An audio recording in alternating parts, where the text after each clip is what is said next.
Baiklah, saya membahas mengenai kasus dari polycystic ovarian syndrome. Di sini yaitu 24-year-old woman comes to the office for infertility evaluation.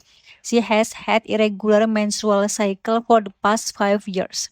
Her menstrual period occur every 2 to 3 months. Past medical history appendectomy 8 years ago. Otherwise not significant. She takes the medication, blood pressure 125/86, pulse 72, BMI 33. Physical examination shows facial acne, excessive hair growth on the upper lip and chin. Which of the following pathologic findings is most likely to be seen in this image? A. Atrophic endometrium. B. Bilateral adrenal atrophy. C. Enlarged ovary. D. Pituitary adenoma. C. Polycystic kidney. Jawabannya adalah C, yaitu enlarged ovary. Nah, di sini pasien ini kemungkinan besar mengalami PCOS atau polycystic ovary syndrome, yaitu kunci dari soal adalah haid tidak teratur plus infertilitas plus obesitas plus jerawat plus hirsutisme. Sangat khas untuk PCOS. Kemudian juga diagnosis utama PCOS yaitu PCOS adalah gangguan hormon pada wanita yang menyebabkan androgen meningkat, muncul jerawat dan juga rambut berlebihan, ovulasi terganggu, haid tidak teratur dan juga sulit hamil, banyak folikel kecil tertahan di ovarium, ovarium tampak membesar dan juga polikistik. Kenapa pasien ini PCOS? Yaitu pasien punya 4 tanda khas. Pertama adalah menstruasi tidak teratur. Pasien haid setiap 2-3 bulan sekali. Artinya ovulasi tidak terjadi rutin. Mudahnya adalah tidak ovulasi sehingga haid tidak teratur. 2 adalah infertilitas, yaitu agar bisa hamil wanita perlu ovulasi. Pada PCOS yaitu folikel tidak matang sehingga ovum tidak keluar menyebabkan sulit hamil, mudahnya adalah tidak ovulasi sehingga sulit hamil. Nah, 3 adalah obesitas, yaitu BMI pasien 33 kg per meter kuadrat, berarti obesitas, yaitu pada PCOS obesitas sering berkaitan dengan resistensi insulin. Obesitas atau resistensi insulin yaitu menyebabkan androgen makin meningkat sehingga PCOS makin jelas. 4 adalah hirsutisme dan juga jerawat, pasien punya jerawat wajah, rambut berlebihan di bibir dan juga dagu. Ini tanda hiperandrogenisme, mudahnya adalah androgen tinggi sehingga jerawat menyebabkan plus rambut pada pola laki-laki. Atau fisiologinya adalah pada PCOS yaitu ovarium menghasilkan androgen berlebihan yaitu LH tinggi dibandingkan FSH sehingga ovarium memproduksi androgen atau testosteron lebih banyak. Androgen menyebabkan jerawat dan juga hirsutisme sehingga folikel tidak matang sempurna. Ovulasi tidak terjadi, haid tidak teratur plus infertilitas sehingga banyak folikel kecil menumpuk menyebabkan ovarium membesar. Kemudian juga kenapa estrogen juga meningkat, yaitu pada PCOS, androgen yang tinggi dapat diubah menjadi estrogen oleh enzim aromatase. Tempat perubahan ini terutama di jaringan lemak dan juga ovarium karena pasien obesitas jaringan lemak lebih banyak sehingga androgen tinggi plus jaringan lemak banyak menyebabkan aromatase mengubah androgen menjadi estrogen. Estrogen meningkat terus-menerus.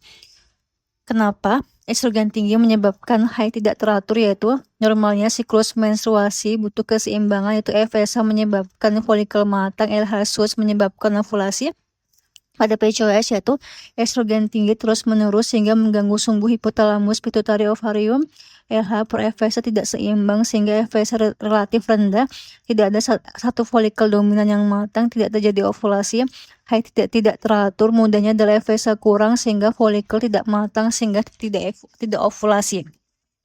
Nah, kenapa ovarium membesar? Yaitu karena banyak folikel kecil yang gagal matang, folikel kecil gagal matang yaitu sehingga tidak pecah menjadi ovum menumpuk di ovarium. Ovarium tampak banyak kista kecil, ovarium membesar. Jadi jawaban yang benar adalah C, enlarged ovary atau ovarium membesar. Kenapa yang lain salah? Yaitu A. Atrophic endometrium, salah pada PCOS yaitu endometrium atrofi biasanya terjadi kalau estrogen rendah. Contohnya adalah menopause, hipoestrogenisme, penggunaan obat yang menekan estrogen. Pada PCOS itu justru estrogen cenderung tinggi terus-menerus, akibatnya endometrium terus distimulasi. Jadi pada PCOS lebih beresiko. Endometrial hyperplasia itu atau endometrial cancer itu bukan endometrium atrofi. Kapan benar itu atrofik endometrium? Benar pada kondisi menopause, estrogen rendah, amenorrhea hipotalamus, ovarian failure, gangguan penggunaan terapi anti estrogen tertentu. Mudah hafal adalah estrogen rendah sehingga endometrium atrofi, estrogen tinggi menyebabkan endometrium menebal. B. Bilateral adrenal atrofi itu salah. Bilateral adrenal atrofi berarti kedua kelenjar adrenal mengecil. Ini biasanya terjadi pada ACTH rendah lama, misalkan karena penggunaan steroid langka jangka panjang. Contohnya adalah pasien minum prednisolon lama, kortisol dari luar tinggi, ACTH ditekan, adrenal tidak distimulasi. Kedua, adrenal atrofi. Pada PCOS, masalah utamanya bukan adrenal mengecil, tapi ovarium menghasilkan androgen berlebihan. Kapan? B benar, yaitu bilateral adrenal atrofi benar pada penggunaan glukokortikoid jangka panjang, Cushing syndrome eksogen, supresi ACTH kronis. Mudah hafalnya adalah steroid dari luar menyebabkan ACTH turun sehingga adrenal atrofi bilateral. Nah, C. Enlarged ovary benar pada PCOS, folikel tidak matang. Banyak folikel kecing tertahan, yaitu ovarium membesar tampak polikistik. Ini sesuai dengan gejala pasien itu haid tidak teratur, infertilitas, obesitas, jerawat, hirsutisme. Nah, di pituitary adenoma salah. Adenoma hipofisis bisa menyebabkan gangguan haid, terutama jika menghasilkan prolaktin. Prolaktinoma dapat menyebabkan amenorrhea, galaktorrhea, infertilitas, libido menurun, kadang sakit kepala atau gangguan lapang pandang. Namun pada soal pasien memiliki tanda hiperandrogenisme khas PCOS, yaitu jerawat, hirsutisme, obesitas, haid jarang, tidak ada tanda khas prolaktinoma seperti galaktorrhea. Kapan dia benar? Itu pituitary adenoma benar pada prolaktinoma, Cushing disease akibat adenoma hipofisis penghasil ACTH, acromegaly akibat adenoma penghasil GA. Contoh prolaktinoma adalah amenorrhea plus infertilitas plus galaktorrhea. Kita pikirkan pituitary adenoma atau prolaktinoma, mudah hafal adalah keluar ASI, padahal tidak menyusui, prolaktin tinggi, pituitary adenoma. Polycystic kidney salah.